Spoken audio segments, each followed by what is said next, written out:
Mi papá es el más fuerte de la Tierra. No, quise decir que es el más fuerte del universo.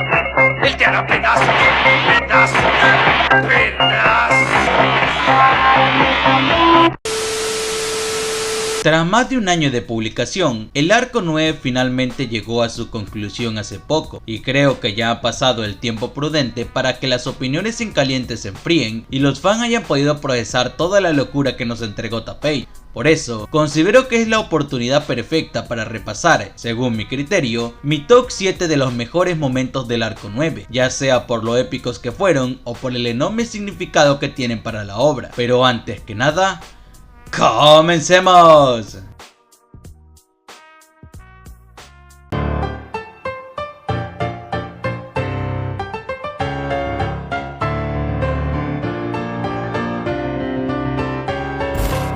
Iniciamos el top con una batalla que prácticamente ocupa casi un volumen entero. Roy Arhart, el arzobispo del pecado de la gula, contra literalmente toda la facción de Feld y Emilia. Personalmente, este enfrentamiento me parece demasiado extenso para lo que representaba, pero tras releerlo quedé fascinado con todo lo que ofrece. Roy fue un enemigo durísimo. Cada vez que parecía estar contra las cuerdas, sacaba un nuevo power up que, en las ilustraciones de Otsuka, luce simplemente espectaculares. Y por si fuera poco, también fue capaz de invocar a la serpiente negra, la tercera y última gran bestia que faltaba por aparecer de forma apreciada en la obra. Eso sí, su diseño dejó bastante que desear, pero ese es otro tema. La batalla estaba repleta de estrategia y técnica por parte del equipo, mucho más allá de depender solo de la fuerza bruta. Todos tienen su pequeño momento para brillar, los tres matones, Garfield, Heikel, Rang e incluso Otto, aún sin recuerdos. Pero quienes se robaron la escena, como era de esperarse, es Petra. Su autoridad fue clave para toda la misión. Sus tácticas junto al viejo Ron y la astucia con la que actuó cuando estaban acorralados por la gula nos preparaban mentalmente para esta nueva Petra, mucho más decidida y madura. Gracias a ella, lograron detener a uno de los villanos más problemáticos de toda la obra.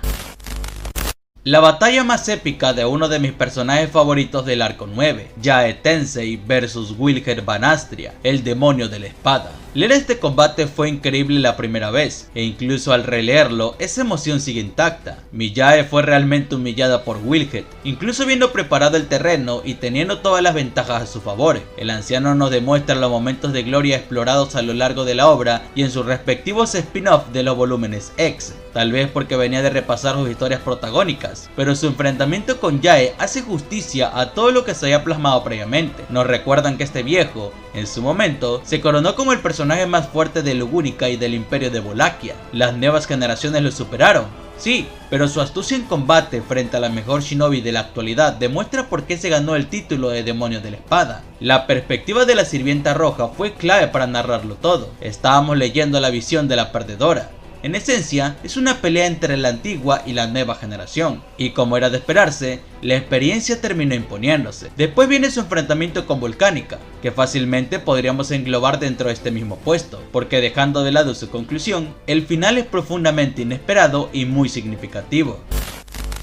La revelación de la traición de Aldebarán fue un antes y un después en el arco 9, e incluso me atrevería a decir que en la obra en general. Logró que muchos de los que habíamos perdido el interés en la novela ligera volviéramos a poner toda nuestra atención en la historia original. Todos sabíamos que Aldebarán era un personaje cargado de secretos, y en arcos previos como el 7 y el 8 ya habíamos tenido momentos protagónicos que preparaban el terreno para su misterio, pero jamás se nos había ocurrido que planeaba hacer desaparecer a Subaru para poder volver a ser el mismo. Esa frase destruyó todas las teorías de los fans. Incluso tras concluir el arco 9, aún no terminamos de comprenderla por completo. Encerrar a Subaru y liberarlo prácticamente de todo sufrimiento fue, irónicamente, la forma más efectiva de neutralizarlo y en esencia, ganar. Todo el trabajo previo de Aldebarán fue un jaque mate perfecto. Se volvió imparable y abandonó la torre con la partida prácticamente ganada. Sin embargo, dejó algo en medio del tablero, un detalle que más tarde definiría su caída. Por todo lo que significó y por la huella que dejó en la obra, este momento merece sin duda ser reconocido como uno de los mejores del arco 9. La pelea de Aldebarán y Yae Tensei vs Emilia y Ren. Dios bendito, lo que fue este enfrentamiento. Pasaron tantas cosas en tan poco tiempo que resulta ridículo recordar que todo se desarrolló en caída libre. Acorralar a Aldebarán gracias al inesperado regreso de Ren fue una estrategia brillantemente ejecutada por Petra y Ren, y funcionó a la perfección. Los dos intereses románticos de Subaru tuvieron aquí su mayor momento protagónico del arco, regalándonos un dúo que muchos queríamos ver desde hace años en la historia principal. Ren se desató contra Yae, neutralizando sus técnicas de hilo con un power-up totalmente justificado por todas las experiencias que vivió en el Imperio de Wallachia, y al recordar a Priscilla, una de sus grandes amigas en el Imperio. Su regreso fue magnífico. Mientras tanto, Emilia intentando alcanzar a Aldebarán fue simplemente sublime. Se volvió a jugar con la astucia de Aldebarán y con su capacidad de explorar su propio regreso de la muerte. Emilia recreando alas para poder planear, volvió canon uno de los fanarts más populares del 2016, y Aldebarán imitando la técnica, aunque de forma mucho menos efectiva, fue cine puro. Pero aún así, Aldebarán volvió a llevarse la victoria, aprovechándose de una de las mayores debilidades de Emilia, su corazón puro.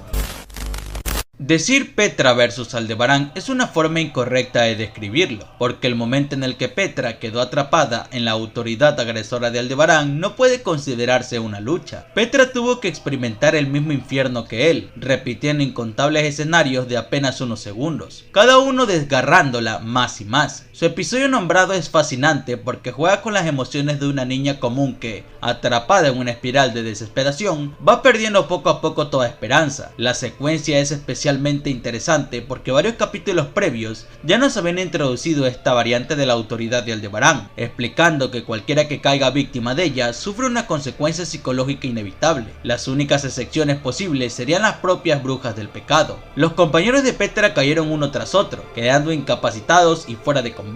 Petra habría corrido la misma suerte, si no fuera por su autoridad de la melancolía. Gracias a ella, Petra se volvió inmune a la autoridad de Aldebarán. En pocas palabras, renunció por completo a su humanidad y se convirtió en esencia en la auténtica bruja de la melancolía, siendo gracias a ello que logró liberarse de la autoridad, un escenario muy tétrico si lo analizamos. La persona más amada del mundo versus la persona que el mundo decide olvidar. Es una frase que mejor define el inicio de este enfrentamiento, aunque, siendo sinceros, llamarlo enfrentamiento es generoso. Carnicería encaja mucho mejor. Aldebarán luchando contra el más poderoso del mundo de Re:Zero llevó a los fans a teorizar de mil formas cómo podría escapar, e incluso para él, conseguir lo poco que logró fue todo un mérito. Tras más de 150.000 muertes, apenas consiguió conectar unos cuantos golpes en los brazos de Reinhardt. Sin importar lo que hiciera, Reinhardt contaba con una protección divina para absolutamente todo. Ni en el escenario más desfavorable, Aldebarán tuvo la más mínima oportunidad de derrotarlo. Solo logró herirlo lo suficiente para continuar con su plan, liberar a Satella, apoyándose en el hecho de que Petra habría leído el libro de los muertos de Subaru. Ese era su as bajo la manga, y, como mencionamos antes, el mismo que terminó provocando su derrota. Pese a la humillación que Aldebarán sufrió, su monólogo final, usando a Heikel como moneda de cambio, y la aparición de Satella cambiaron por completo la situación. Reinhardt fue derrotado de la manera más patética posible, evocando otras ocasiones en las que el santo de la espada no cayó físicamente, sino emocional. Me gustaría poner en primer lugar de mi listado los capítulos dedicados al pasado de Aldebarán. Sus capítulos titulados fueron una completa locura cuando se leen por primera vez. Hasta entonces, su pasado solo había sido tocado superficialmente en algunas historias cortas, pero en el arco 9 se exploró desde el principio hasta casi el final. Descubrimos que el objetivo de Aldebarán era matar a la bruja de la envidia. Sin embargo, cuando llegó el momento, fracasó y perdió un brazo como consecuencia. Con este contexto, escenarios anteriores, como el momento en el arco 5 en el que muestra compasión hacia Subaru por cargar con las esperanzas de una ciudad entera, cobran un nuevo significado. Después enviado a la isla de los gladiadores, ubicándonos cronológicamente en el X5. Gracias a las palabras de Prisca, recobró la determinación para seguir adelante y buscar información incluso entre los propios arzobispos del pecado, hasta finalmente llegar a la equigna del santuario. Pero, para sorpresa de todos, esta equigna no es la misma que conoció en el pasado. Esto no hizo más que generar aún más dudas que respuestas. Aún queda mucho por descubrir sobre el personaje, pero el autor lanzó una auténtica bomba al revelar su nombre en un momento desesperado: Natsuki Rigel. Con ello destruyó todas las teorías que lo describían como una creación artificial, dejando claro que alguien le dio ese nombre. Por todo esto, y por el enorme peso que tiene para la obra en general, considero que el pasado de Aldebarán fue lo mejor del arco 9.